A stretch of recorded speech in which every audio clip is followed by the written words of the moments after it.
Buenas tardes.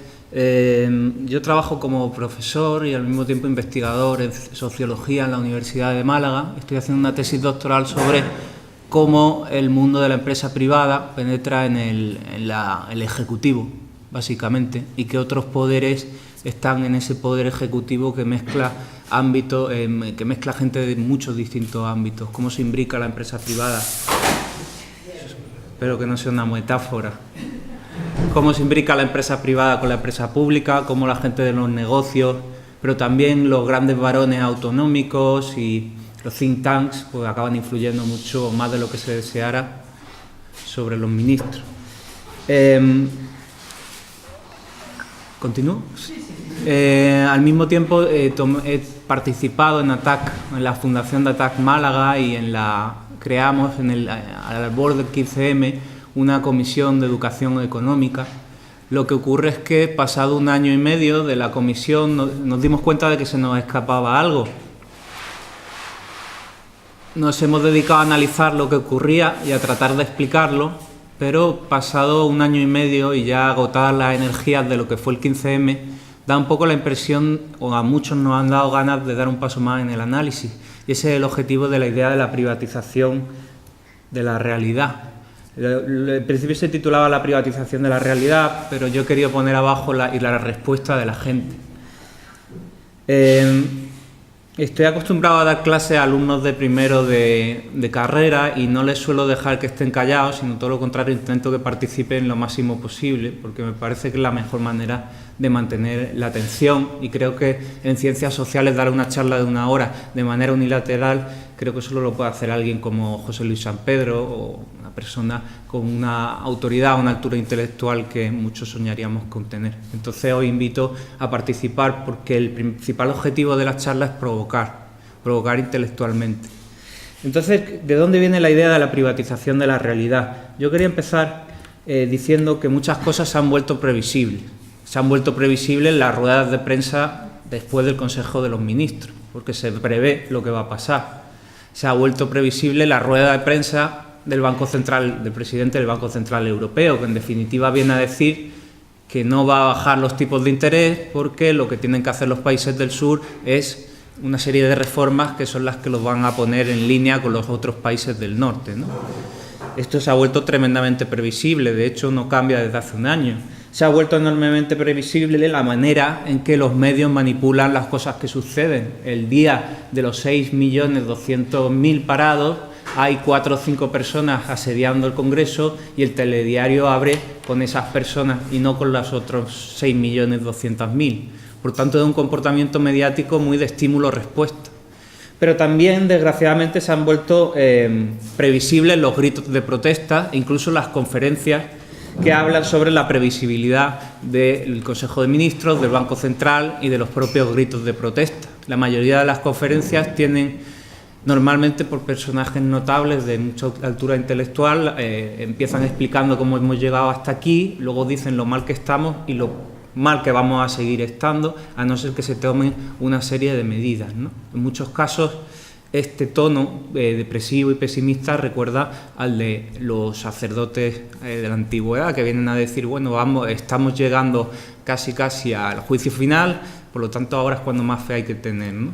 Entonces yo quería proponer algo bastante distinto y tratar de cuestionar algunas de las ideas que estamos manteniendo, porque es que quizá en el mantenimiento de estas nos estamos manteniendo en un marco de discurso que deberíamos al menos cuestionar. Entonces, con toda esta previsibilidad podríamos pensar que las cosas están bastante programadas. El Consejo de Ministros baja las pensiones, o las deja de actualizar, o las deja de indexar, esto lo puede proponer utilizando cualquier palabra, o anuncia la puesta en marcha de una determinada reforma, y se produce una manifestación en la calle una semana después. Pues yo creo que el mismo gobierno, cuando va a anunciar estas reformas, ya calcula la cantidad de gente que va a haber protestando, ¿no? Se llaman reformas cuando no se llaman recortes. Nosotros ponemos el ejemplo de una reforma en la cocina, en la que al principio hay una nevera y al final de la reforma ya no está la nevera. ¿Qué tipo de reforma es esa? En la que la habitación, la cocina, está mucho peor que que cuando llegó el reformador, ¿no? Las palabras crean significado e influyen enormemente. Entonces, para nosotros lo que está ocurriendo es una distribución muy desigual del poder. Cada vez hay menos personas que tienen más, pero no solo más riqueza, sino más capacidad de decisión, y cada vez hay más personas que tienen menos. Pero la desigualdad, y lo terrible de la desigualdad del poder, puede llegar al punto en que una de las dos partes decida cuál es la realidad. ¿Qué significa esto?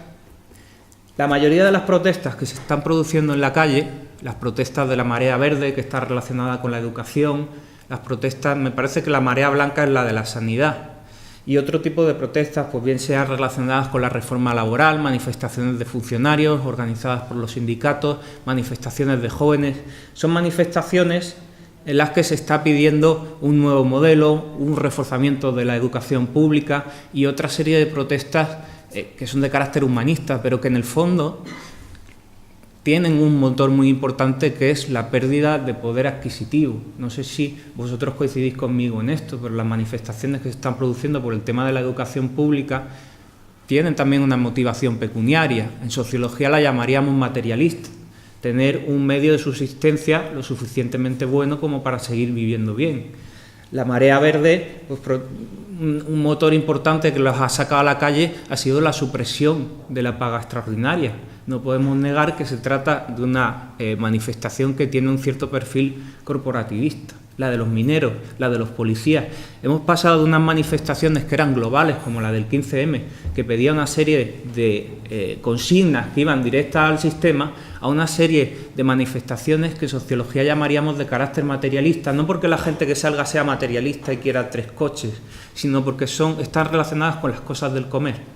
En sociología llamamos materialismo a aquello relacionado con la seguridad, el empleo, la alimentación, y postmaterialista aquello que quiere ir un poco más allá, la libertad, el replanteamiento de si el sistema es justo, si hay las mismas oportunidades para todo el mundo. Estamos en una fase en la que desgraciadamente el empeoramiento de las cosas está volviendo materialistas las protestas. Esto es una mala señal, porque el poder puede presentar a los manifestantes como manifestantes de distintos sectores. Pues los que están protestando por la escasez de viviendas, pues son gente vinculada al problema de la vivienda. Los educadores, porque es, digamos, una manifestación corporativista. Los jueces, otra manifestación corporativista. Los policías. Lo que quiero expresar es que el poder es capaz de presentar estas manifestaciones como manifestaciones reaccionarias. ¿Por qué reaccionarias? Porque el sistema de ideas dominante considera reaccionario el papel de los sindicatos ahora mismo, porque lo progresista y lo razonable sería una reforma laboral que abaratara el despido hasta el punto de que fuera cero, porque así se crearía empleo, porque se reduciría el poder del empresario. Esto no lo digo yo, pero son las ideas que tienden a dominar.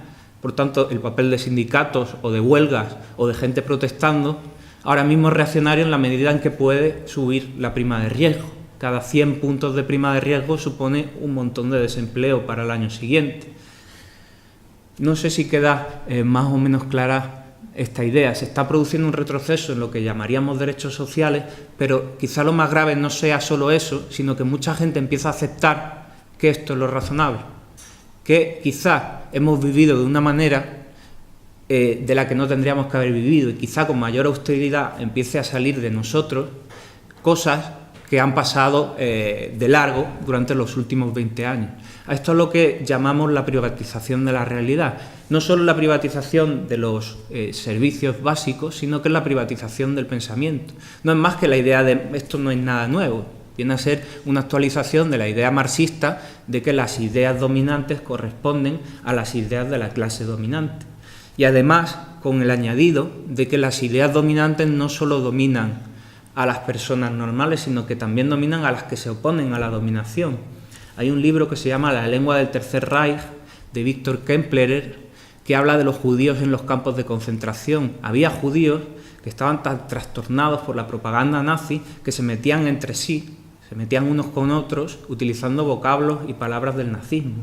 Maldito sucio judío. La propaganda nazi había tenido tanto poder que incluso la gente que estaba ejecutada, que estaba a punto de ser ejecutada, utilizaba los mismos términos de aquel sistema opresivo que no es más que un sistema como este, pero digamos como podría llamaría de espectáculo concentrado. Todo lo malo del capitalismo pues concentrado lleva a ese tipo de sistemas, ¿no?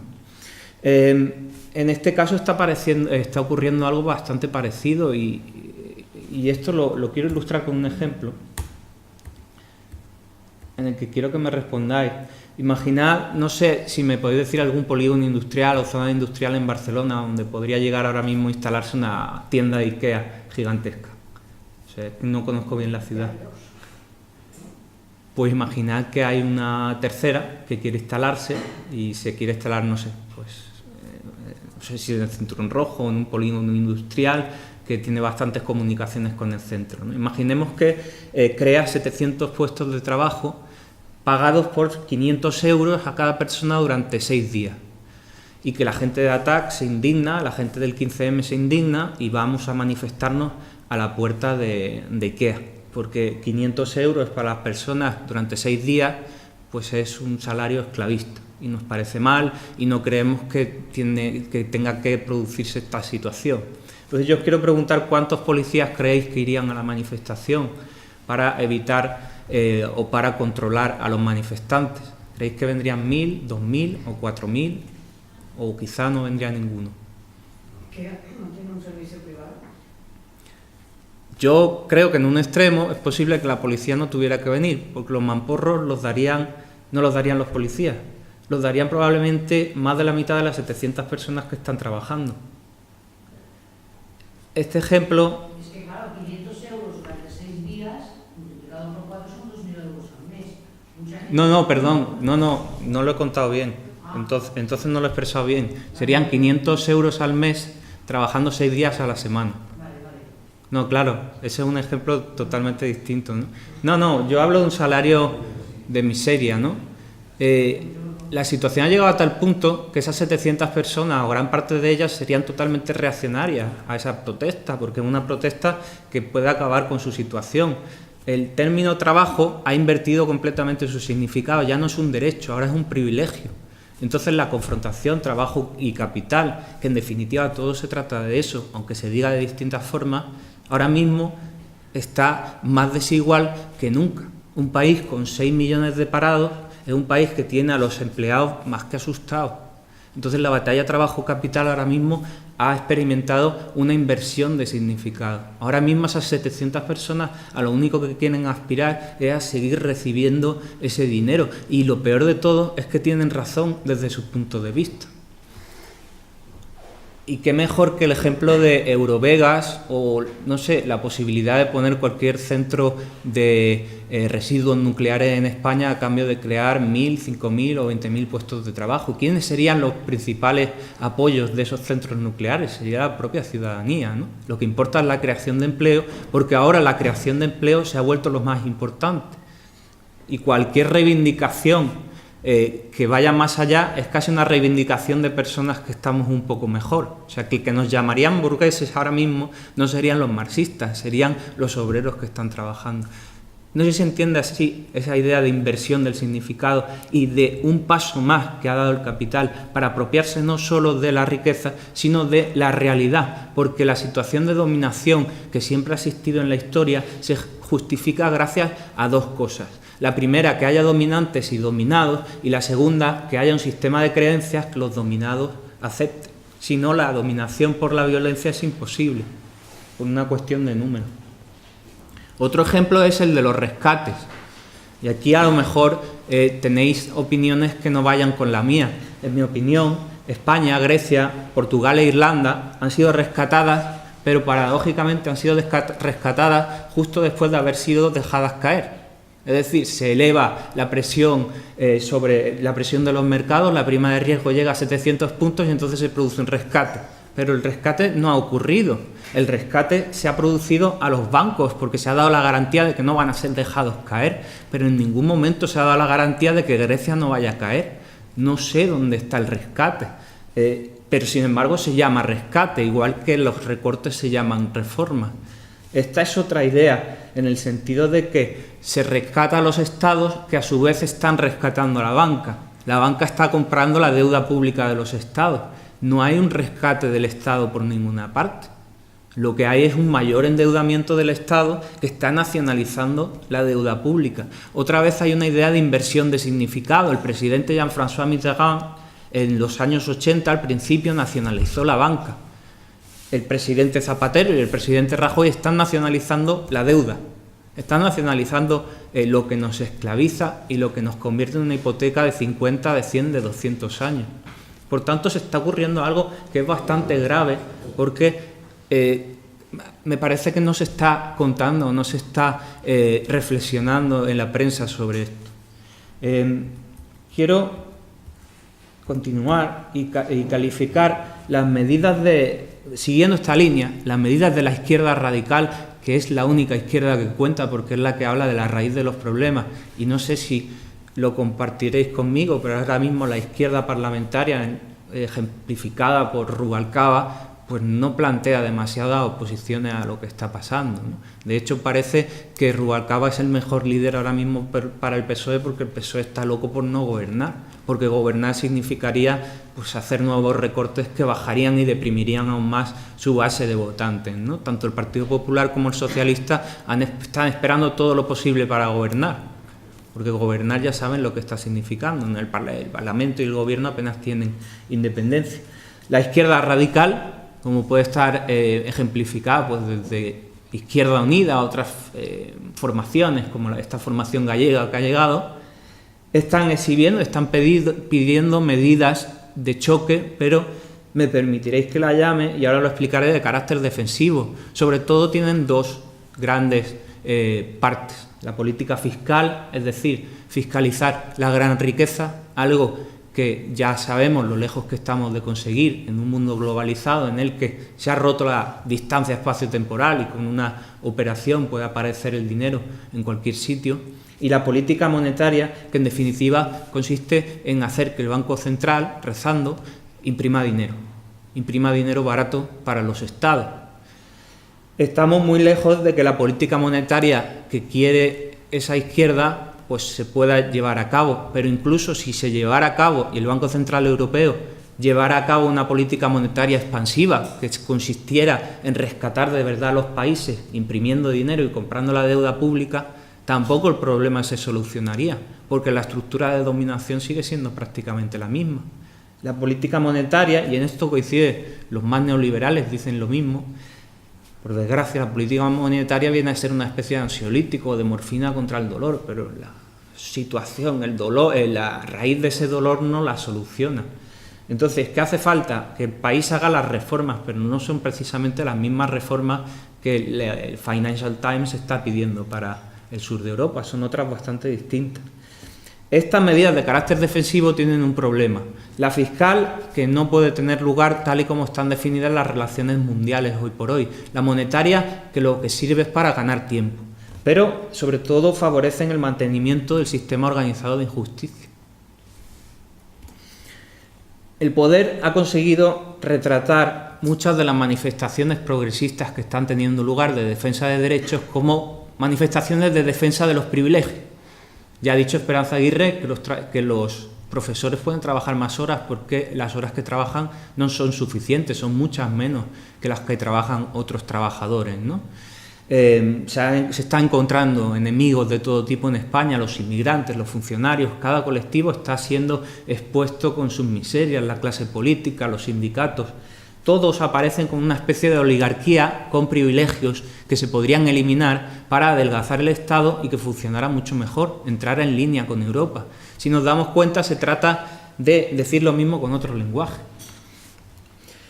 La idea de que los sindicatos son una rémora y no representan a nadie no es una idea que yo piense, simplemente la expreso en el lenguaje que domina y que incluso nos puede dominar a nosotros en un momento dado, porque no somos de piedra y si recibimos continuamente el mismo flujo de información podemos acabar reaccionando o convergiendo a estos razonamientos. Lo que ocurre, y está claro, es que en una sociedad que no está cerca del pleno empleo, los sindicatos lo tienen muy difícil, porque el poder sindical se reduce en la medida en que el trabajador tiene miedo. En una situación de pleno empleo en la que el trabajador se puede ir a otro sitio, pues se puede plantear una subida de salario. Una sociedad en la que IKEA a 500 euros triunfaría porque no faltaría esas plazas se cubrirían al día siguiente, es una sociedad en la que el sindicato no tiene base para operar, a no ser que redefina su función. La privatización del pensamiento y de la realidad culmina cuando llegamos a pensar que habrá cosas buenas después de este cambio. La gente será más solidaria, disfrutará más con menos, la austeridad tiene cierta gracia, porque en definitiva, pues no sé, sustituiremos la estufa por un poco por una hoguera y nos lo pasaremos mejor, pero eso no es más que converger con las ideas dominantes y crear incluso sentimientos. El poder puede incluso dictar sentimientos, ¿no? ¿Me permites? Sí. Sobre el tema este que siempre se habla del estado del bienestar, esto ya semánticamente ya es un engaño. Porque, ¿qué quiere decir esto del bienestar? El bienestar nos han hecho creer que es una forma de vivir pues prácticamente de lujo, que está basada en el hiperconsumismo. No sé si digo alguna cosa. Porque siempre estamos tratando palabras que son, ya aceptamos de que tienen un significado determinado, pero que en el fondo, como tú estás diciendo, todo tiene un registro subliminal que hace que estos 700 que tienen trabajo nos darían palos a los que vamos a decirles, oye, que lo que queremos hacer es otra cosa, no continuar arreglando esto. Entonces, el gran problema es que se nos está vendiendo de que estamos perdiendo el estado del bienestar. Si lo que tenemos que hacer es acabar con el estado del bienestar y crear el estado del buen ser, en todo caso, no del bienestar. Porque el bienestar quiere decir que normalmente ocurre siempre es que qué es lo que nos van a hacer. No hablamos en primera persona. ¿Qué es lo que nosotros vamos a hacer? ¿Qué es lo que nosotros exigimos? Corto. No, me parece muy bien porque era una de las ideas que quería tratar. El estado del bienestar también lo podemos ver como unas frases que son dictadas desde arriba, ¿no? Porque ¿cuál es el origen del estado del bienestar? Hay orígenes en distintos países, pero podemos pensar en los años 30, la crisis de los años 30 y una situación en la que la Unión Soviética pues no tiene la misma apariencia que los Estados Unidos en ese momento, están creciendo al 10% del PIB. Entonces Roosevelt, que es un presidente que no es tampoco un revolucionario, bueno, pues aquí lo habréis oído mil veces y no quiero repetirme, pero lo que hace es una inyección pública de dinero para poner el país a funcionar, pero no es una reforma de izquierda, simplemente es una reforma necesaria para el sistema. ¿Qué pensaba Roosevelt, influido por una parte por Marx, pero también por Keynes? Que la economía privada estaba enferma, como un paciente depresivo, y como estaba enferma no se levantaba, y como no se levantaba seguía enferma. Con una inyección el paciente puede dar una vuelta, ir al cine, hacer amigos, de tal manera que pasarán las semanas y ya estará tan bien que le puedan retirar la inyección, ¿no? Entonces se plantea un gran plan de infraestructuras, contratación pública de maestros, se crean, en definitiva, derechos sociales, pero también podríamos decir se crean nuevos consumidores, se crean consumidores potenciales. El empleo crea consumo, porque la familia pues, va al cine, o hace planes, o se compra un coche, y eso permite que las empresas privadas vuelvan a entrar en el sistema, porque sigan vendiendo. No sé dónde está el progresismo dentro de esa medida, es una medida que te la pide el sistema. El plan de austeridad de Edgar Hoover, que se parece mucho a los que estamos aplicando en el sur de Europa, había fracasado, porque reducir el déficit cuando tienes un 30% de paro, pues no puede funcionar.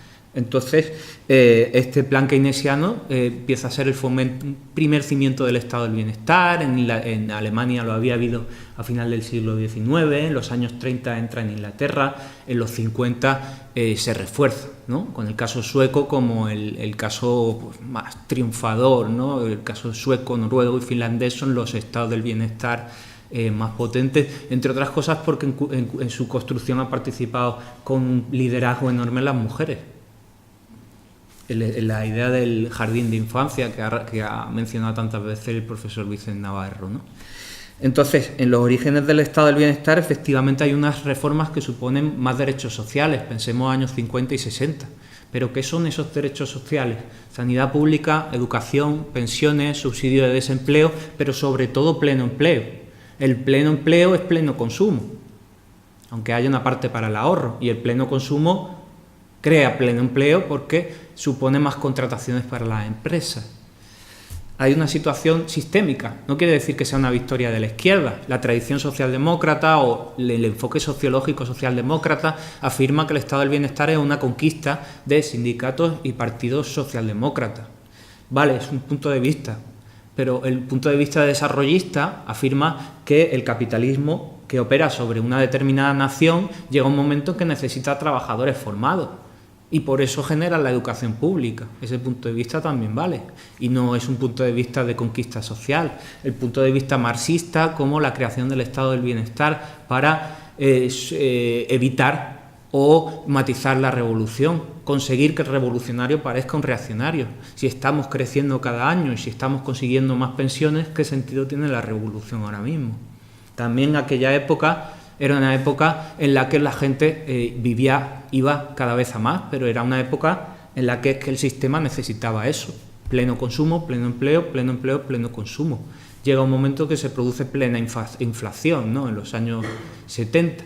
Entonces llega un momento, he alterado el orden de la charla, pero prometo que no me voy a perder. En los años 70, esto no se ha contado tanto, se produce una crisis que es la crisis de la estanflación, mucha inflación y mucho paro, pero de lo que no se ha hablado tanto es de una etapa experimental dentro del capitalismo en la que se inicia una primera socialización de los medios de producción, que provoca el pánico en el gran capital y la creación de lo que se llamó entonces el Frente de Liberación del Empresario.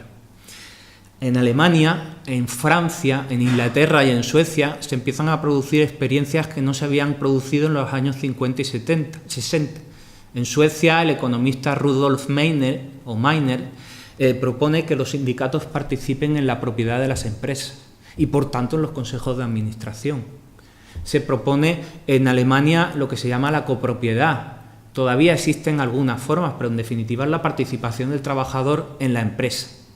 En Francia, el candidato socialista Jean-François Mitterrand propone la nacionalización de la banca y de las empresas eléctricas y la cumple. En Inglaterra, el candidato laborista propone un gran plan de nacionalizaciones a finales de los años 70. El capital en ese momento llega a una situación en la que ve que el trabajo está a punto de dar un paso importante. Ya no se trata de ese bálsamo que mantiene al ciudadano contento, ya se trata de un primer paso en la socialización de los medios de producción, en un momento en el que la Unión Soviética no daba demasiados síntomas de debilidad, todo lo contrario, está penetrando en África, ¿no? Y amenazando incluso el Chile, algunas naciones soberanas de América Latina. Lo último que esperaba la gente en aquel momento es que ocurriera lo que ocurrió. Se produce una gran crisis porque es verdad que el sistema de crear consumo para crear empleo y empleo para crear consumo, pues por sí mismo no parece muy sostenible, ¿no? Hay una fuerte inflación, pero también se produce una huelga de inversiones por parte de los grandes empresarios. Se deja de invertir porque se cree que cada año no es que se vaya a ganar menos, pero la tasa de crecimiento del beneficio va a disminuir. Es decir, se va a seguir ganando más cada año, pero a un ritmo inferior. Entonces se hace una huelga de inversiones, se deja de invertir para crear desempleo. En los Estados Unidos, un ahora asesor de Obama, Paul Volcker, hace un cambio fundamental en la Reserva Federal, multiplica por 2 el precio del dinero. Y al multiplicar por 2 el precio del dinero ya se sabe lo que pasa, que prestar es más caro. Entonces muchas empresas cierran. Al cerrar aumenta el desempleo, puede haber manifestaciones o no, pero el poder de los sindicatos disminuye. Y ahí está aquella anécdota que da lugar o que da comienzo al gobierno de Reagan, que es la lucha contra los controladores aéreos, que nosotros lo tuvimos en la personalidad de José Blanco, ¿no?, el ministro de Fomento. Se empieza a vencer al mundo del trabajo porque se empieza a crear desempleo muy rápidamente. Y qué decir de la lucha de Margaret Thatcher haciendo parecer a los mineros como reaccionarios. Se llegan a hacer unas huelgas en el Reino Unido en las que hasta los enterradores se ponen en huelga. Pero la propaganda o la fuerza de aquella líder permite que esos mineros, esos ídolos del mundo del trabajo, acaben siendo molestos para el avance de la nación. Y hoy día el Reino Unido, después de morir Margaret Thatcher, hay mucha gente que dice que gracias a ella el Reino Unido no fue rescatada por el Fondo Monetario Internacional y ha pasado a ser una de las naciones más importantes. En aquel momento se produce también una privatización de la realidad, de servicios públicos, porque cuando vuelven los partidos progresistas al gobierno no solo deshacen lo que habían hecho los conservadores, sino que continúan de manera más radical haciendo reformas en este sentido. El gobierno de Lionel Jospin en Francia privatiza 4 veces más que todos los presidentes anteriores. Entonces hay un cambio de tendencias que nos lleva hasta hoy. Pero este cambio de tendencia tiene un problema. ¿Qué pasa si se reduce el estado del bienestar, los derechos sociales? ¿Qué pasa si la persona tiene menos bienestar? Pues que el nivel de consumo agregado va a disminuir, porque la persona se tiene que pagar aquello que se le daba antes, como quien dice, pues por ser ciudadano, por ser contribuidor. El consumo agregado disminuye, las ventas también, hay una crisis potencial. Pero entonces ese gap que se ha creado, esa bajada del consumo, se salda y se soluciona con la tarjeta de crédito. La gente que tiene menos se endeuda, la gente que tiene más, que cada vez tiene más, va a ser aquella proveedora de fondos para la clase que menos tiene. Como la banca en un principio es una mediadora entre deudores y acreedores, la concentración de rentas permite muchos fondos para prestar a las clases populares. Y al mismo tiempo esa gente que tiene tanto necesita prestar para seguir generando más rédito, más dinero. Esto nos lleva a una recuperación del crecimiento gracias a burbujas como la tecnológica y la inmobiliaria, que cuando se han roto, pues han llevado a la situación final actual, que es la hora de devolver el dinero. Entonces, este era un poco el recorrido que quería hacer yo sobre el tema del estado del bienestar. El estado del bienestar como conquista social es posible que lo haya sido en una gran medida, pero también era una necesidad del sistema. Un sistema que tenía 2 características fundamentales: Estado-nación, es decir, naciones muy soberanas, Francia, Inglaterra, Italia, Estados Unidos, y objetivo pleno empleo. Todo el mundo es necesario, porque si falta gente, es posible que falten consumidores. Si faltan consumidores, las empresas no podrán vender en su país. La ruptura de espacio-temporal de la globalización permite la deslocalización de empresas. Hay una ironía de la historia, y es que en los años 70 Deng Xiaoping, el sucesor de Mao, dice aquella frase de gato blanco, gato negro, lo que importa es que cace ratones. Nosotros lo que tenemos que hacer es tirar para adelante, nos llamemos comunismo o capitalismo, lo que hay que hacer es vender. Organiza las zonas de libre comercio o las zonas de libre inversión, que van a ser paradójicamente aquellas que van a ser el destino de los capitales de Occidente. El neoliberalismo tiene su origen tanto en Estados Unidos y en Inglaterra como en China, porque sin China, pues las deslocalizaciones, o sin China, sin Taiwán, sin Hong Kong, las deslocalizaciones no hubieran sido posibles y por tanto las políticas fiscales podrían haber sido las mismas.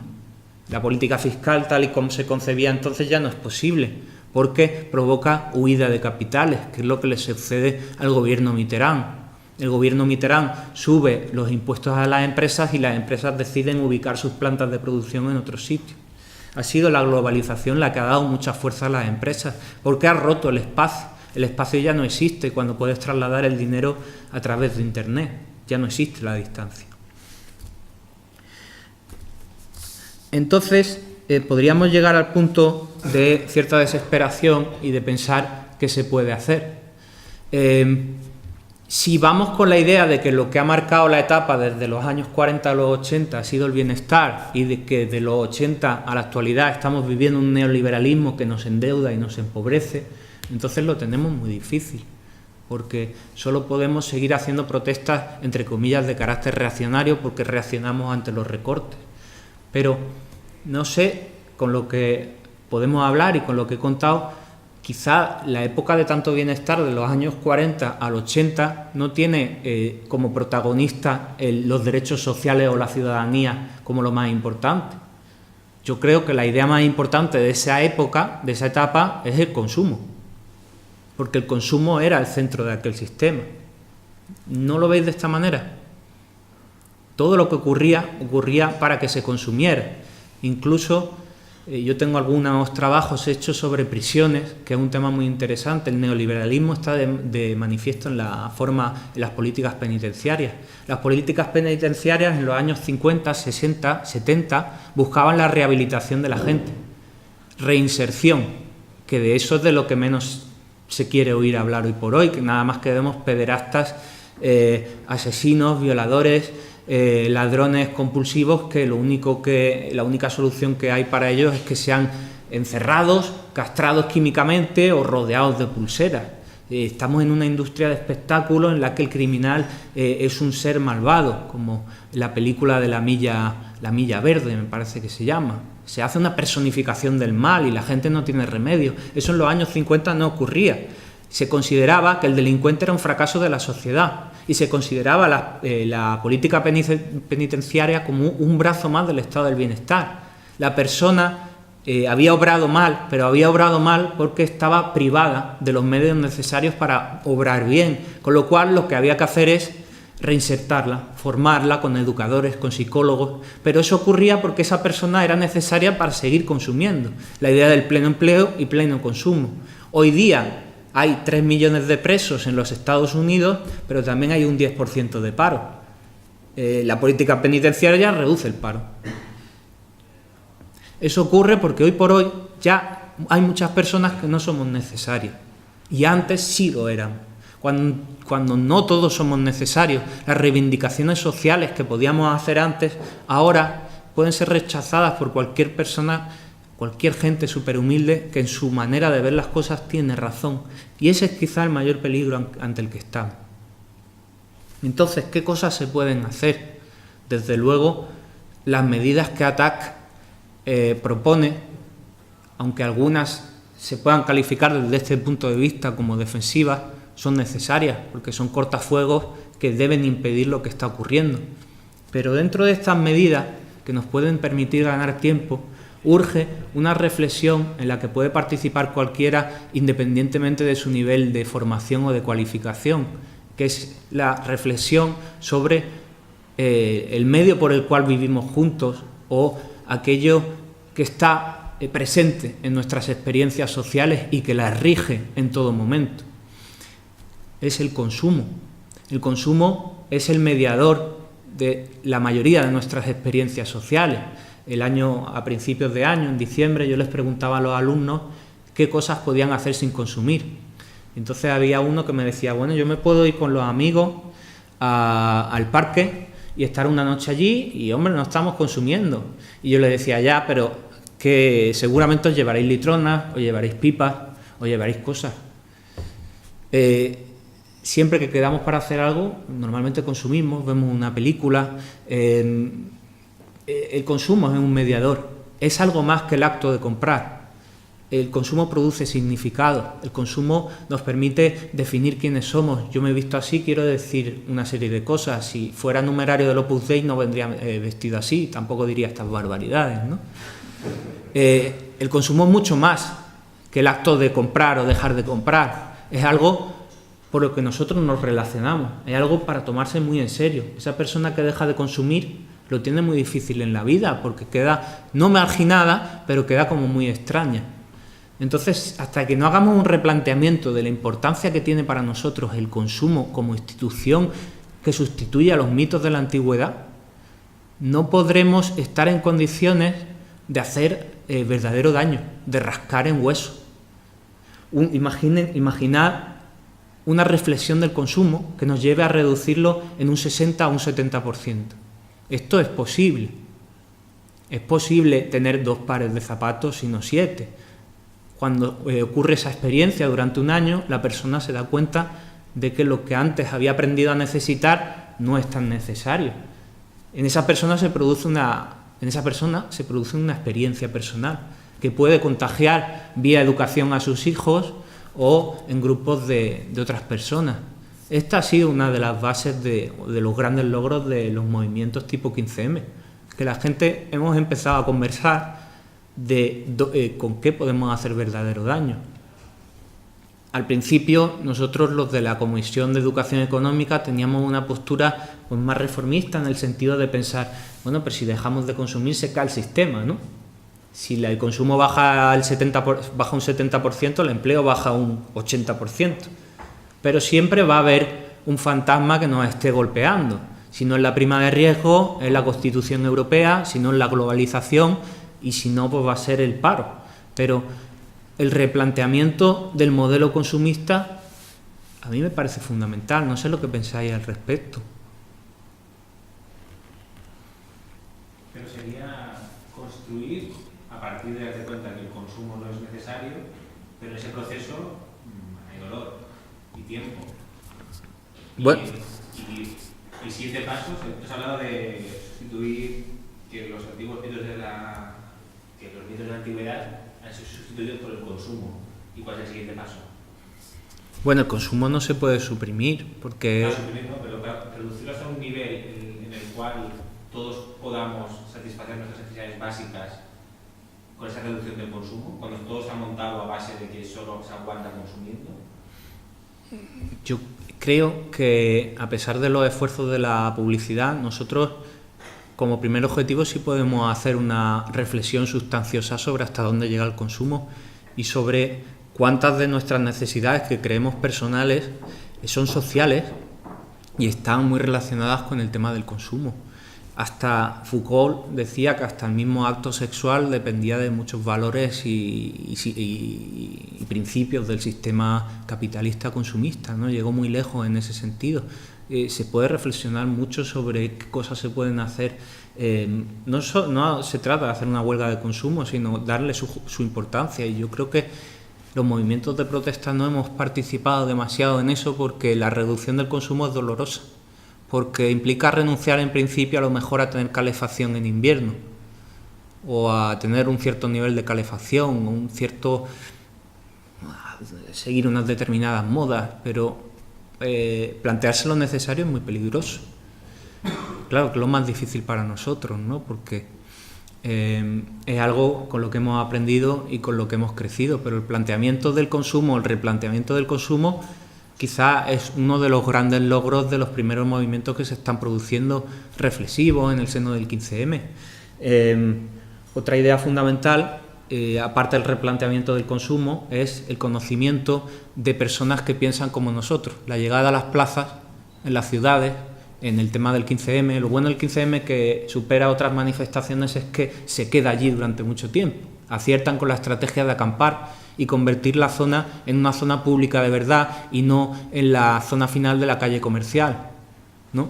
Aunque el 15M corra el peligro de convertirse en el último establecimiento, en el último escaparate de la calle comercial. La verdad, a veces la realidad es irónica, pero el permanecer en un sitio ha llevado a una especie de victoria que no ha celebrado ningún medio de comunicación por la razón de que no vende periódicos con eso. Y es que había estudios sociológicos anteriores al 15M que decían que las principales personas con las que nos juntamos porque nos hemos conocido de siempre, vivimos cerca, nos parecemos, tenemos gustos parecidos, pero el 15M lo que ha hecho ha sido juntar a gente que tenía inquietudes parecidas, que no vivían en el mismo sitio, que no se conocían de pequeños. Ese tipo de amistad que está por estudiar, que se genera en base a valores parecidos, es una amistad que puede llegar mucho más lejos y es una amistad peligrosa, porque entonces la relación de amistad convive con una relación de activismo, como si la vida entre nosotros, que somos un grupo de amigos, se produjera en esta dimensión, la dimensión amistad, pero la dimensión activismo viene también impregnada de la dimensión amistad. Las relaciones sociales son multidimensionales. Puedes ser amigo de tu jefe, entonces hay dos dimensiones, jefe-trabajador y amigo-amigo, ¿no? Lo que ha producido estos tipos de amistades son relaciones multidimensionales que se retroalimentan las unas a las otras. Está ocurriendo lo que tendría que haber ocurrido siempre. El mundo de la élite, que es el tema de mi tesis, son relaciones de 4, de 5, de 6 dimensiones. Me explico. Mariano Rajoy es amigo de Ana Pastor, ministra de Fomento. Comparte además el Consejo de Ministros, comparte un lugar en el Parlamento, comparte un lugar en el órgano director del Partido Popular. estamos hablando de casi 4 dimensiones en las que conviven. Luis de Guindos es amigo del secretario general que se llama Íñigo Fernández de Mesa, secretario general de Deuda Pública, que viene también de Lehman Brothers. Han trabajado en Lehman Brothers. Los dos tienen el mismo título de economista del Estado, que es uno de los títulos más elitistas del funcionariado. Los dos han trabajado en ministerios del gobierno Aznar. Tienen una amistad y una relación multidimensional. Eso los refuerza mucho porque es muy fácil que estén de acuerdo. La clave de la dominación es ser pocos y estar muy bien organizados. Por eso la gente viene siempre de los mismos sitios. Y esto se viene diciendo desde el siglo XIX. Gente que no era nada progresista, como Gaetano Mosca o como Vilfredo Pareto, que acabaron siendo gente bastante privilegiada por Mussolini. Pero lo que decían es, la gente que domina, domina porque son pocos y se saben organizar, ¿no? Y además representan los grandes poderes de la sociedad. Por lo que está ocurriendo en muchos movimientos sociales es que hay mucha gente que se está cohesionando en base a ideas comunes. Nosotros no participamos del Consejo de Administración de Endesa o de Acerinox, pero sí participamos pues, de Democracia Real Ya y de ATAC, y eso une esas dos organizaciones. Se produce lo que en sociología se llama la dualidad. Yo soy una persona y pertenezco a un grupo. Estoy cambiando porque estoy hablando con nueva gente y estoy cambiando el grupo, pero el grupo al cambiar en sí mismo me cambia a mí como persona, como un movimiento de rotación y de traslación. Esto está ocurriendo. Lo que ocurre es que no nos lo están contando, porque es mejor, y si dirigiéramos un periódico, pues caeríamos en que es mejor ocupar la portada con 6 millones de parados o con un asesinato como el de Mariluz. Pues porque hay que vender periódicos todos los días y porque los periódicos en su mayoría pues pertenecen a casi las mismas empresas, que si se escarba un poco están en manos pues, de la gran banca, sea El Mundo en manos de la banca italiana en gran parte, sea El País pues en manos de la banca americana en gran parte, desde Goldman Sachs hasta otros inversores como puede ser el Banco Santander. Entonces, la realidad está privatizada porque es que está todo muy controlado, ¿no? Entonces, esta salida yo creo que tiene 2 pilares fundamentales. Reflexionar sobre la potencial fuerza que tenemos. Tenemos mucha fuerza, más de la que tenemos efectivamente. El problema es que tenemos mucha dificultad para organizarnos. Una asamblea en la que durante 2 horas se debate sobre si podemos tener representantes o no en otras asambleas, si esa es o no la palabra que hay que utilizar, pues es una asamblea poco eficiente. Pero así nos va, porque el camino de educarnos para funcionar de manera colectiva es muy largo y no estamos preparados. Y el otro pilar es la mirada al mundo de consumo como ámbito de construcción de significados, tomarse el consumo muy en serio. No se trata solo de tomarse una Coca-Cola, sino que gracias a esa Coca-Cola yo tengo una conversación agradable contigo, pero que esa conversación agradable yo la puedo tener sin tomarme esa Coca-Cola, pero simplemente lo hago porque nos han enseñado a hacerlo de esta forma, ¿no?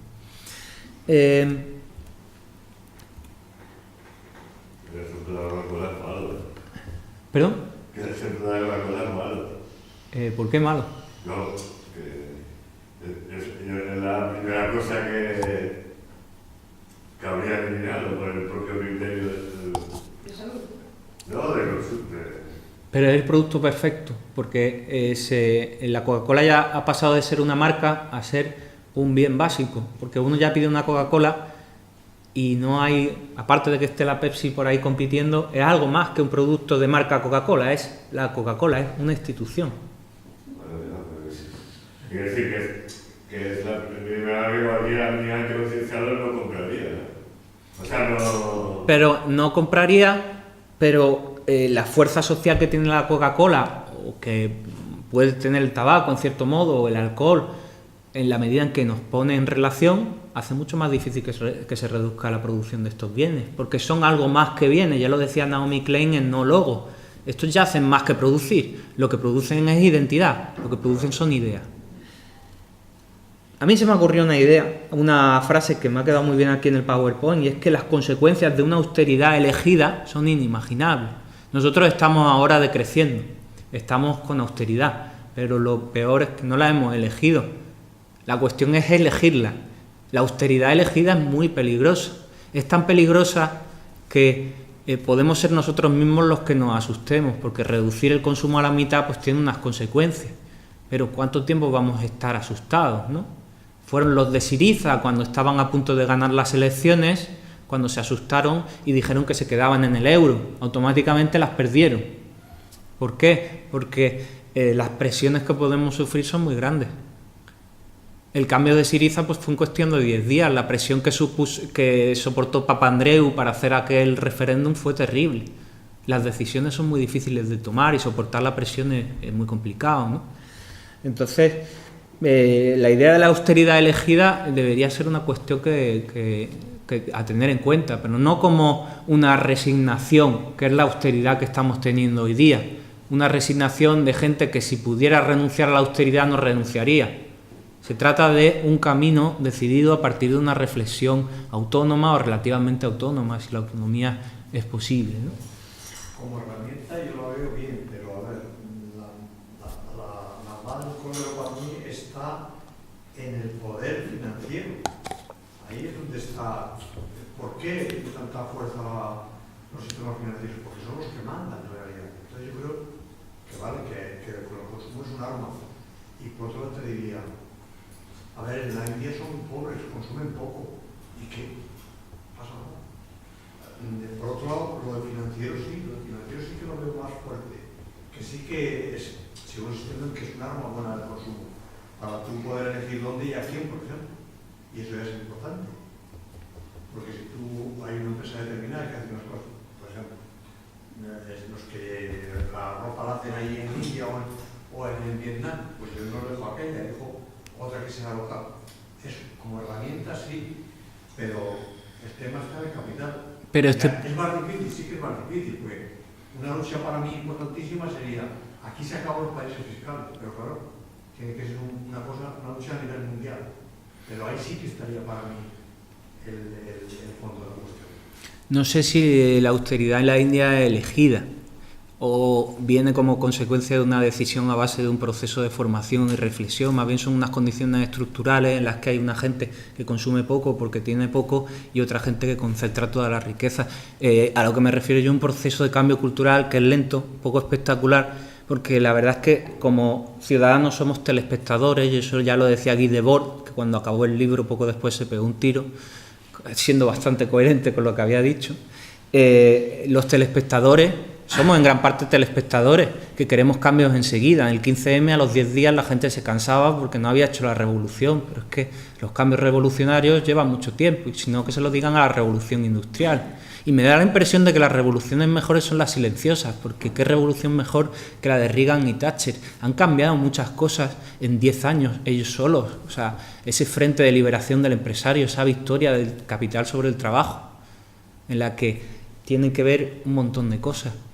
Lo que hay es un cambio, a lo mejor, del que no vamos a disfrutar completamente de su culminación, pero es un camino bonito, es un camino de formación mutua. La reunión en las plazas o en los foros de Internet permite dialogar sobre las consecuencias de las finanzas de las finanzas desbordadas. Una conducta ciudadana para cambiar esas cosas puede ser elegir el vehículo financiero que se utiliza. Hay una serie de bancos, algunos más sociales, otros menos, que están empezando a hacer una cierta competencia de nano contra gigante a las grandes industrias financieras, sea el Banco Triodos o sea pues este banco que hay en el País Vasco que se llama la banca Fiare, que es una banca que da una rentabilidad muy baja, pero que permite saber dónde se mete el dinero, ¿no? Es un proceso de formación, un proceso de educación y un proceso de cambio de valores. Los procesos de cambio de valores son por desgracia, son muy lentos, porque las personas, los valores vienen de las creencias. Las creencias no son racionales. Mi padre es hijo de militar franquista, mi padre es franquista, yo con mucha facilidad podría ser franquista. Y si me viene alguien y me convence de que los que tienen más tienen que pagar más, a mí no me convence porque la creencia es irracional. Para levantar las creencias hay que esperar mucho tiempo. La mitad de las películas de Hollywood son sobre el cambio de creencias. La persona que es rica y avara y luego acaba siendo buena, pues todo eso es la historia de la película, la transformación del personaje en sus creencias y valores. Nos hacen identificarnos y disfrutamos de la película. Son cambios muy lentos los que vienen Y eso no quiere decir que las instituciones políticas no sirvan para nada o que el grupo de Izquierda Unida del PSOE puedan llegar a acuerdos importantes, como está ocurriendo de alguna manera en la Junta de Andalucía con el decreto de expropiación. Pues es una medida de contención de lo que está sucediendo, que puede dar techo a muchas personas, no se puede rechazar. Pero sí es necesario que dentro de esas medidas que hace un partido político como IU, para en parte también coger el electorado del PSOE, también tenemos que estar las personas exigiendo más y sacando conclusiones como, por ejemplo, redefinir la idea de la vivienda. ¿Tiene que ser la vivienda en propiedad una cosa obligatoria? Si en los años 40 no había vivienda en propiedad en España, había vivienda en propiedad, pero había mucho alquiler. ¿Es la vivienda en propiedad inherente al ser humano? Todos mis alumnos tienen 18 años y quieren tener una vivienda en propiedad, pero ellos no lo han decidido. Es que hay que tenerla para triunfar. El éxito se puede redefinir. La fuga de cerebros a otros países para encontrar mejores empleos, en parte ocurre porque hay personas que no pueden trabajar, pero hay otras personas que definen el éxito laboral de una determinada manera, ganar 2.000, 3.000. El éxito también se puede redefinir. Las funciones que uno quiere cumplir en la vida también se pueden redefinir. Creo que cuando pensamos de manera conjunta nos volvemos muy peligrosos. Y bueno, y en ese sentido también me interesa saber vuestra opinión al respecto, porque esta idea de la privatización de la realidad y la respuesta de la gente, no he querido llamarlo ciudadanía, porque la palabra ciudadanía viene de unas doctrinas de tercera, me da la impresión, de tercera vía y de socialismo con gaseosa, que han servido, como en la época de Zapatero, para distraer la atención cuando se hacían reformas fiscales totalmente regresivas. Y lo he querido llamar la revolución de la gente o de las personas porque somos lo más importante, ¿no? Entonces, bueno, no sé si veis las ideas un poco disparatadas, pero creo que las revoluciones clásicas es difícil que se reproduzcan de la noche a la mañana y que los cambios que pueden llevar buena dirección van a ser cambios lentos y van a producirse. La cuestión es a cuántas personas convenzamos de esto. Esto que yo digo es lo mismo que se está diciendo en muchos otros sitios con otros nombres y otras palabras, ¿no? Pero yo quisiera preguntarte, de la austeridad elegida, ¿en qué porcentaje sobre una población tendría que ser para tener efecto, para poder hacer ese cambio de lo que tú hablas? Porque hoy como hoy tenemos un 27% de austeridad no elegida, pero parece que no sea suficiente como para empujar los cambios. ¿Cuánto tenemos que ser? bueno, esa de 27% ya estás teniendo una experiencia personal, ¿no? Sí, no elegida. No elegida, claro. Pero ya no es suficiente, 27 no es poco, no es suficiente. ¿Cuánta gente más tenemos que ser? Pero yo creo que esas personas también están viviendo una redefinición del éxito. Por ejemplo, yo tengo compañeros yo estudié económicas y tengo compañeros que querían yo llevo trabajando de jardinero 2 meses, se me ha agotado la prestación, yo ya no quiero enriquecerme. Es que la gente quería enriquecerse cuando estudiaba económicas, pero es que ahora eso pues es mucho más difícil de ver. Eso también es una redefinición pero claro, no es elegido. La cuestión es cómo extender una nueva forma de pensar al resto de la gente, ¿no? Más allá de las personas que lo están pasando mal, que por desgracia lo están viendo impuesto, ¿no? Pero bueno, en cierto modo a mí me parece el camino más sólido y más sostenible, al mismo tiempo con una acción política pues, interventora, ¿no? Nunca dicen que ya la intervención de lo público sobre lo privado tiene que ir reduciéndose, que el Estado se tiene que ir reduciendo, pero ahora mismo es cuando más intervenido está el mundo privado. El Estado cada vez interviene más. Los bancos están muy intervenidos. Otra cosa es que los que están interviniendo los bancos son gente de los bancos que han ido al Estado para intervenir los bancos, que eso es la repera, ¿no?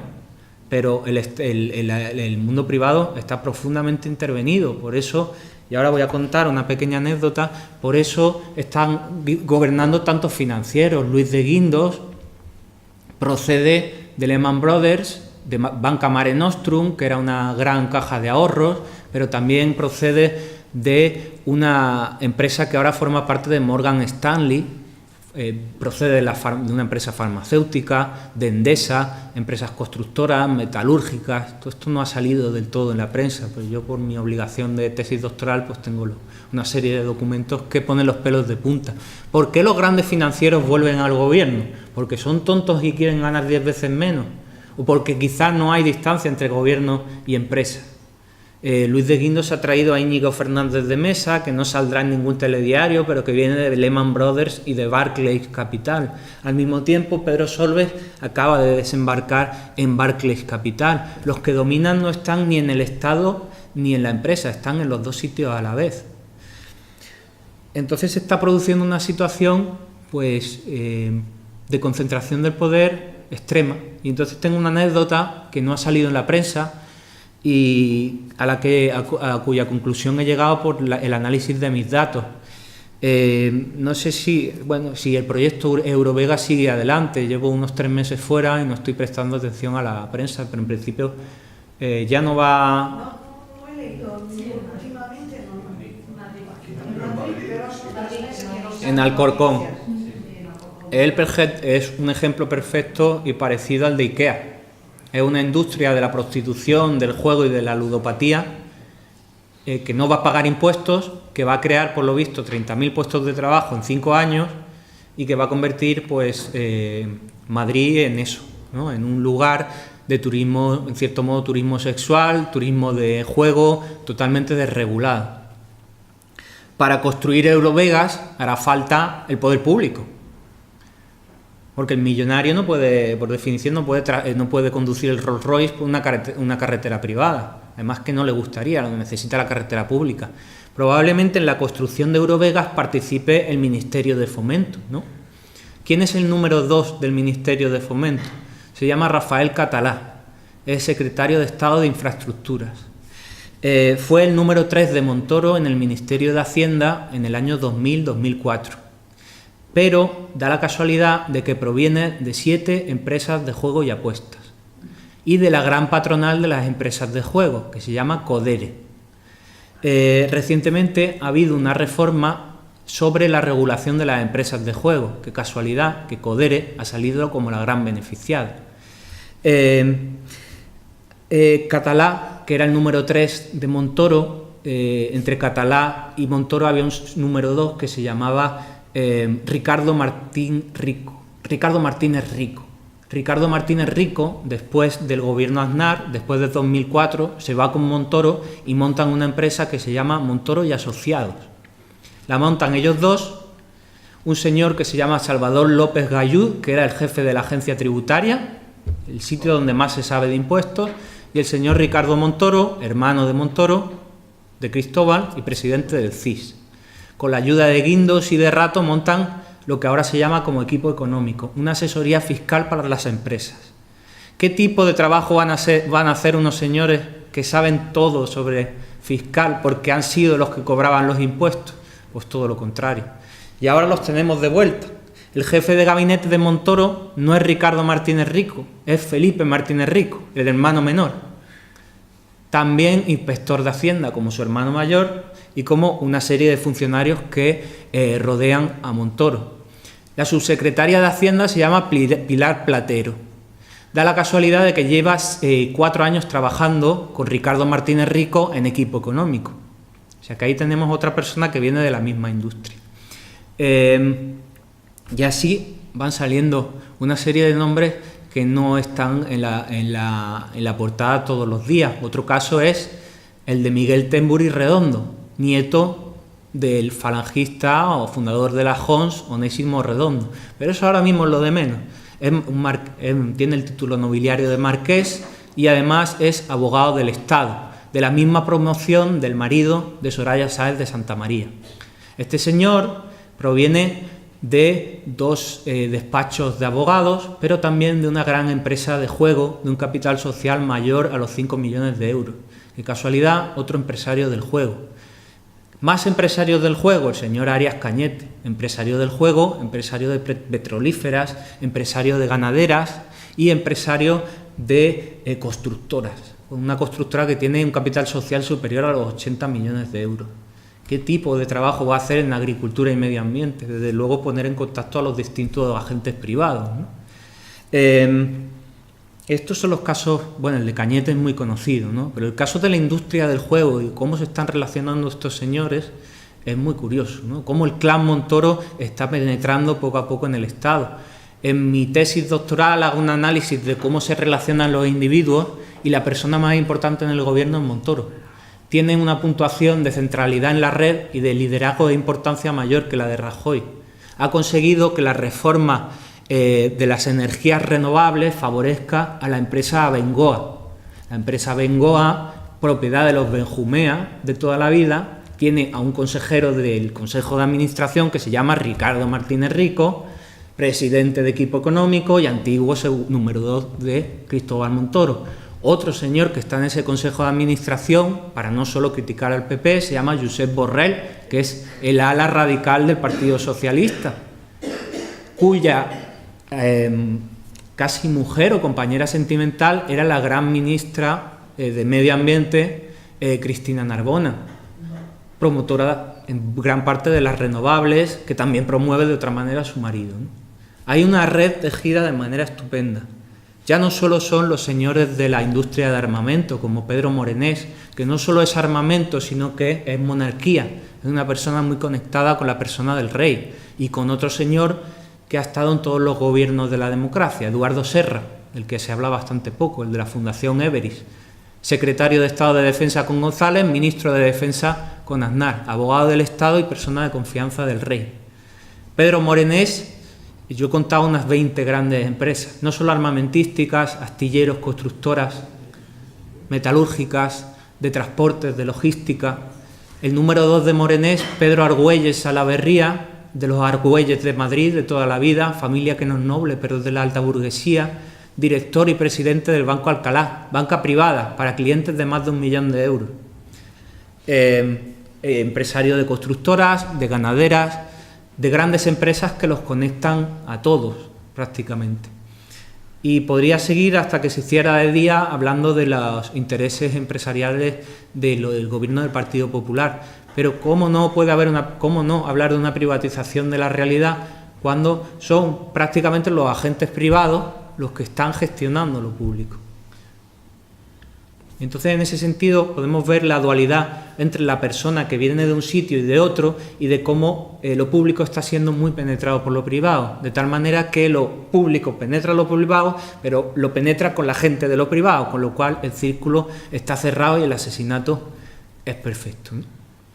Entonces, bueno, pues ese es un poco el panorama de la cúspide social, gente que en las distintas dimensiones de la realidad social y relacional pues coinciden en muchos sitios, porque Guindos, para colmo, el ministro de Defensa era presidente del Círculo de Empresarios, que es la gran patronal de los patrones, y presidente del Club de Golf Puerta de Hierro, que es el gran club de Madrid donde se producen todas las grandes conspiraciones de la gente con dinero. Está todo muy cerrado, está todo muy organizado, pero las personas que deciden, estas personas que están en la cúspide social, cuentan con la pasividad ciudadana y con ese individualismo de 1984, de la persona que no se puede comunicar con los demás y por eso no negocia la realidad. Eso ha cambiado profundamente porque las personas se están dando cuenta de lo que ocurre y gracias a Internet, o bien gracias sobre todo a las manifestaciones en la calle, estamos empezando a hablar y estamos empezando a formular alternativas que todavía están muy diluidas, pero que pueden dar lugar a mucha, por lo menos a una cultura nueva y una mentalización de lo que hay, porque lo que hay es muy gordo y previendo la ideología de las personas que están gobernando, es más que probable que estén bastante separadas de nuestra realidad social. Me queda, no quiero ser pesado, una sola cosa más. La promoción del marido de Soraya Sáenz de Santa María, de abogados del Estado, fueron 25 abogados en 1996, su marido está en Telefónica, otro de los abogados de esa promoción es el presidente de RTVE, otra abogada es la abogada general del Estado, la que está deteniendo algunas de las investigaciones, Gürtel y compañía. el propio Pedro Tembury, empresario de juegos. Son una serie de funcionarios que son la nueva nobleza, ya muerta la oligarquía y la antigua nobleza. Son gente que se saca una promoción, una oposición de alto rango y se sitúa en el Estado y crea conjuntos de poder que no se pueden ver a primera vista. Ya no es la empresa privada ni la pública, sino clanes de funcionarios, abogados del Estado, economistas del Estado, diplomáticos, técnicos de la administración civil, que son los menos conocidos, los famosos TAC, que están por todos los ministerios y todas las comunidades autónomas, redes de personas que se conocen entre sí y que van pasando de lo público a lo privado y de lo privado a lo público y de lo estatal a lo regional. Esos son los componentes de la élite del poder y a ellos también les debemos unas explicaciones. No son los causantes totales de lo que está pasando, pero se lo están pasando bastante bien, porque el clan de Montoro es una cosa que es de absoluto cachondeo. El único periódico que lo ha denunciado se llama Libertad Digital. O sea que la prensa de investigación pues, no está haciendo tampoco su tarea, ¿no? No quiero cansaros y os quiero dar las gracias por la atención y abrir un turno para que podáis, no sé, participar o hacer alguna pregunta o que sea necesario. Gracias.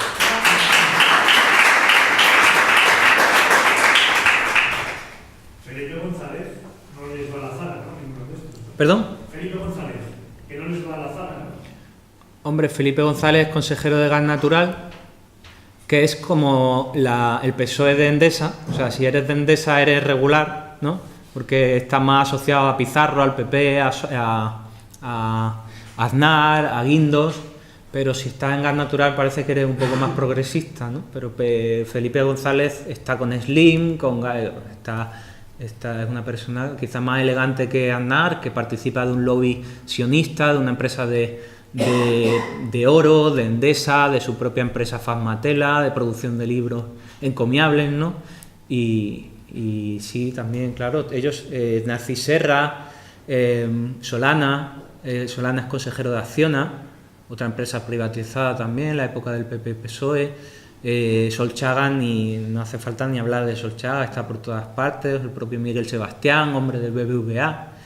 Son gente que han coincidido en las mismas empresas. Entonces, la variación de políticas que pueden hacer o las veces que han hecho la cola en un ambulatorio, pues se pueden contar con los dedos de la mano.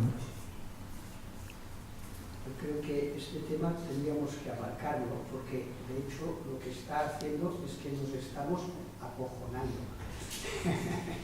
Yo creo que tendríamos que ir en una dirección de lo que tú hablabas, de que esto es peligroso. Pero yo lo he interpretado que es peligroso precisamente este hecho de que nos estamos relacionando y que es un peligro para toda esta trama prácticamente inamovible, porque es como un quiste pero blindado. Yo voy a pecar de ingenuo, pero voy a hacer la propuesta. En todas estas reuniones que se hace o que hacemos de personas que estamos en contra o que somos críticos con la situación a la cual nos han llevado, yo creo que nos falta un objetivo concreto. Aunque sea ingenuo, yo creo que hay un objetivo que es muy antiguo, que es el cubrir las necesidades que en realidad luego se le ha dicho derechos de la humanidad, pero que son 5 puntos que por ellos hay que luchar, y hay que luchar para conquistar la propia dignidad. Y solo voy a enunciar, sé que puede sonar ingenuo, pero debemos de exigir y convencernos nosotros que es que lo hemos de hacer por dignidad, de que no haya nadie que pase hambre. Es un primer principio. El segundo sería que es que toda persona tiene necesidad de un techo, una vivienda, un sitio donde vivir. Y cuando se dice vivir quiere decir vestirse, poder andar con los zapatos y todo lo que conlleva. El tercero debería de ser que hemos de exigir tener un cuidado de nuestra salud. Es otro de los elementos irrenunciables. El cuarto sería evidentemente la educación. No la educación como se nos dice, sino el amor a aprender. y el poderlo llevar a cabo. Y finalmente, la cultura. Estos serían los 5 principios humanos por los cuales debiéramos de luchar para que esto fuera para todos. Y este debiera de ser el mensaje o la idea que se debiera de hacer extensivo a todas estas reuniones de personas que nos planteamos que esto no puede seguir así. Y muchas veces lo que ocurre es que dispersamos, y antes tú ya has comentado que para organizar pues, en una hora pues se empieza a discutir Dispersamos, sí. una serie de temas y se pierde porque no hay un objetivo fijo. Yo creo que habría que hacer un proyecto tal en el cual partiera de estos 5 principios. Continúo diciendo que mi exposición es ingenua, pero algunos tenemos alguna cosa tangible tenemos que iniciar. Y esto, si pensamos la cantidad de puestos de trabajo que esto crea, desde el campo, para poder fabricar zonas residenciales, con todo lo que esto significa, y todo esto de una forma honesta y modesta, tenemos que huir del lujo, de la Coca-Cola puñetera, de todas estas cosas. Tenemos que buscar la relación como seres humanos, no como seres que nos vamos a intercambiar cosas, sino lo que vamos a hacer es ganar nuestra dignidad. Y este tiene que ser el camino de todas estas pequeñas reuniones de mucha gente que hagan esto que tú dices. Esto es peligroso. Es peligroso para este conjunto, este quiste que es este puñetero paradigma despótico en el cual estamos metidos. A ver, perdona que interrumpa, ¿no? Pero Luis, la charla era la privatización de la realidad, ¿no? Vale, que los 5 objetivos que tú dices, las necesidades, vale, pero de alguna manera yo creo que es importante lo que ha puesto de manifiesto él, de alguna manera el tema del consumo me parece como muy importante, y luego de alguna manera denunciar una serie de casos políticos corruptelas, o sea, la serie que están unidas en forma de redes, con lo cual nosotros todo esto lo sabemos y que se ponga en conocimiento de la ciudadanía. Eso es muy importante, es muy importante. Y yo incluso le pediría que si un día pasa por Barcelona, que nos lo diga, que podríamos montar alguna charla. I això no dic que els teus objectius no els quedin bé, que vale, que sí, que ja no tenim en compte. Sí, però bueno, d'alguna manera... Una mica més allà clars, i parles de la acció... No, claro, De todas formas, yo creo que valen en el sentido de que los 2 últimos, si no me equivoco, educación y cultura, o sea, los objetivos son sistémicos, entonces el cumplimiento de unos lleva al cumplimiento de otros y el avance en unos alimenta los otros, ¿no? Yo ahora mismo, hoy sobre todo, he hablado de educación y cultura sin nombrarlo, porque adquirir no el derecho, sino el deber de informarnos, por ejemplo, de quiénes son cada uno de nuestros ministros y de dónde vienen, es cultura y es educación, porque me permiten saber que la ministra Báñez tiene una cadena de empresas que se llama Grupo Báñez Sociedad Limitada, que es de su padre, y son agrarias y constructoras. Y eso se puede saber yendo al Congreso de los Diputados, pinchando en la ministra, pinchando en el PDF, que es un coñazo hacerlo, porque no es tan fácil como oprimir un botón, pero hay que hacer ese esfuerzo ciudadano, ¿no? Y ver cómo ella tiene no sé cuántos 1.000 euros de participación simbólica, porque al final el que declara los bienes aquí en España, pues declara lo que le da la gana, en una empresa que se llama Grupo Báñez, vinculada al Opus Dei, vinculada al caso de los ERES, de manera a través de una empresa que participa por ahí, en fin. Yo he accedido a esas cosas, pero yo no he accedido a nada que no pueda acceder alguien de esta sala. Yo me he puesto en contacto por mi tesis con Hacienda y tenemos el derecho a mandar cartas con el nombre de Guindos o el nombre de Miguel Barroso, el hombre de Zapatero de la Sexta, y que nos digan en el momento de jurar o prometer el cargo de dónde venían, a cuántos renunciaron. Eso yo lo he pedido y el departamento ha puesto el grito en el cielo y yo le he dicho, es un derecho ciudadano, es que podemos hacerlo. es que tendrían que estar llenos de cartas llegando. Es que en Finlandia y en Suecia, que no han hecho la revolución, hay muchísima transparencia y hay mucha información y por lo tanto hay conciencia de lo que ocurre. Nunca lo sabremos del todo porque el que tiene poder pues puede comprar tiempo, puede comprar leyes, puede comprar realidad, pero desde luego que podemos avanzar muchísimo y vamos que lo que hay y lo que tiene esta gente y los consejos de administración y de los sitios que vienen, y otra cosa que no se puede ver en registros públicos, los rollos amorosos que han tenido, los matrimonios y todo lo relacionado con esto, es una red densa, porque si no fuera densa no se podrían organizar. El gran fracaso de los socialistas es que quizá tienen redes menos densas para gobernar. Entonces salen los guerristas, salen los felipistas, pues que están menos, pero al mismo tiempo pues, al estar 20 años en el poder, pues la red se va densificando cada vez más.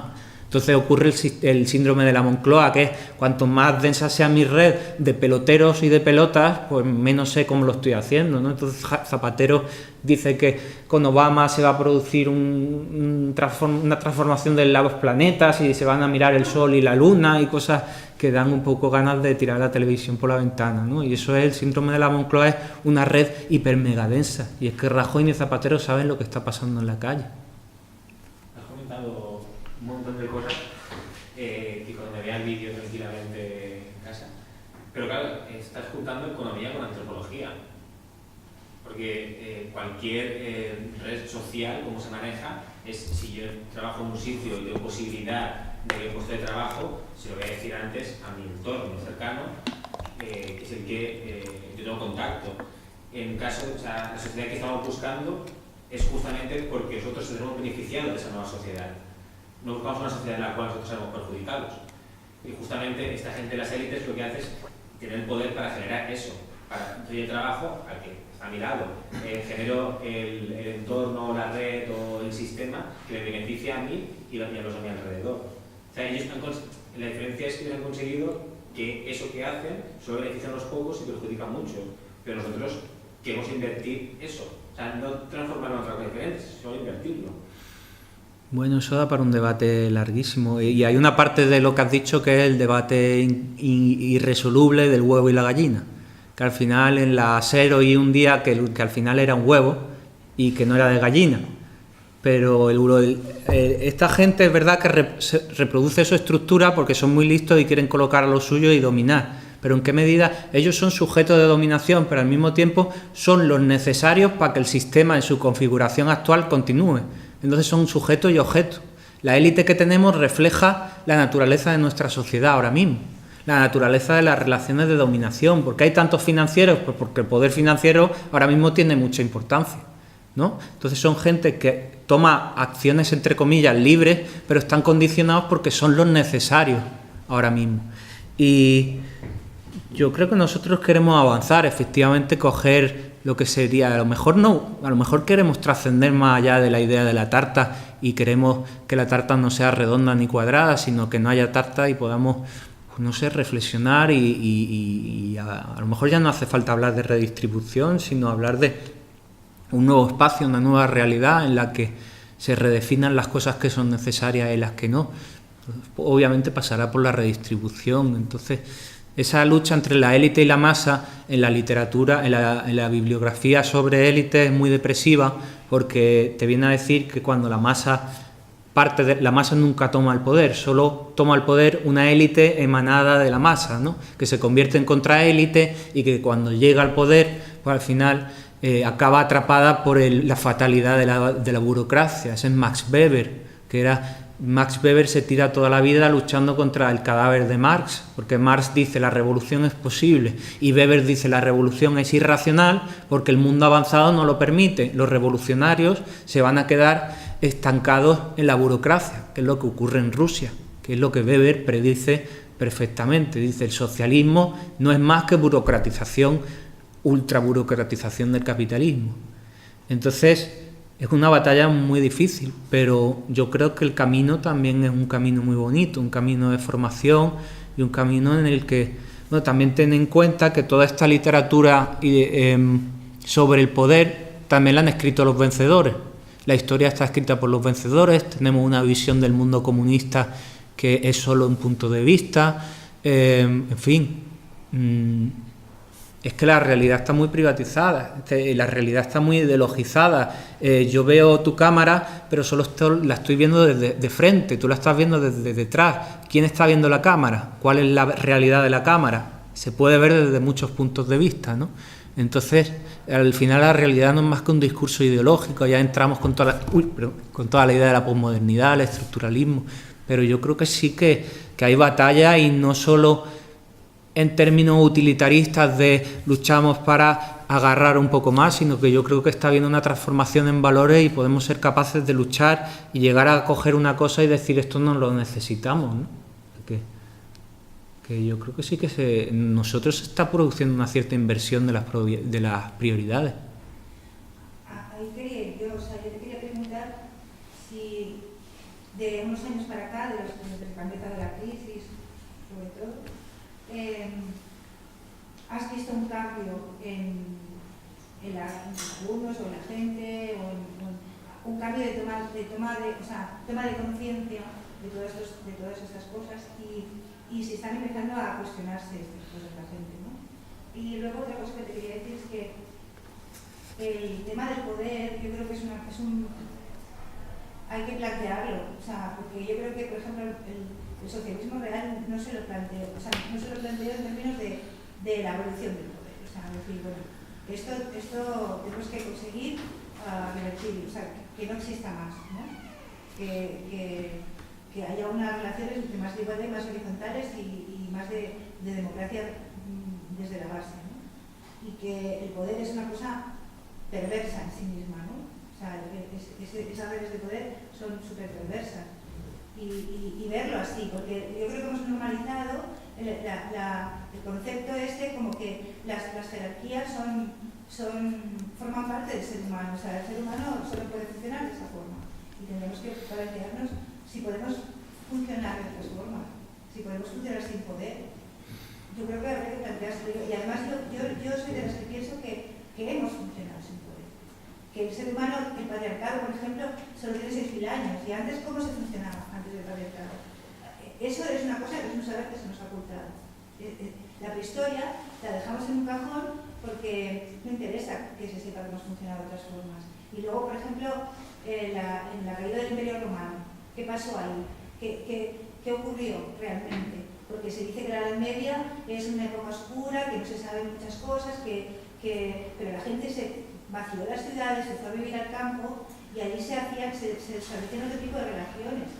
Y yo creo que eso no se ha estudiado tampoco, no se estudia en la universidad.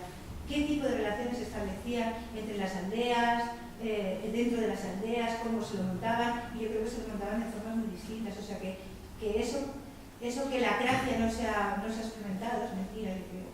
Pero bueno, habría que profundizar mucho ahí.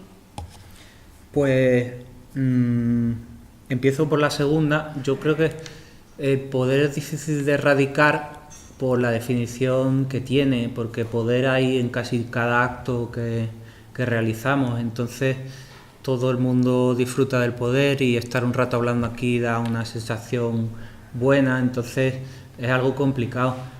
Se puede educar, pero a lo que sí podemos aspirar es a una mucho mayor igual distribución del poder. La finalidad que tengo con mi tesis es indicar lo mal distribuido que está, y que existe la posibilidad de construir instituciones que permitan ser instancias de negociación que dividan ese poder tan concentrado, ¿no? Erradicar el poder, pues quizás es un objetivo que a lo mejor no va a tener tanta importancia al final, cuando se haya producido una mayor distribución. Lo que sí que me preocupa en los alumnos es no ver ningún cambio.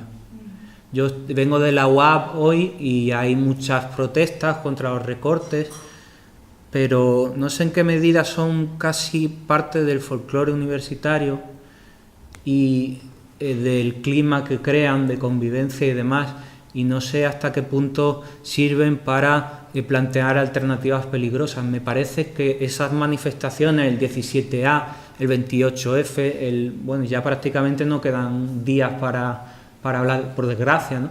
Creo que están previstas. Yo creo que cuando Soraya, que es la que manda aquí, con Montoro y Soraya, cuando piensan en la nueva ley, yo creo que calculan incluso estadísticamente cuánto va a durar el ciclo de manifestaciones, cómo se va a encender y cómo se va a apagar, ¿no?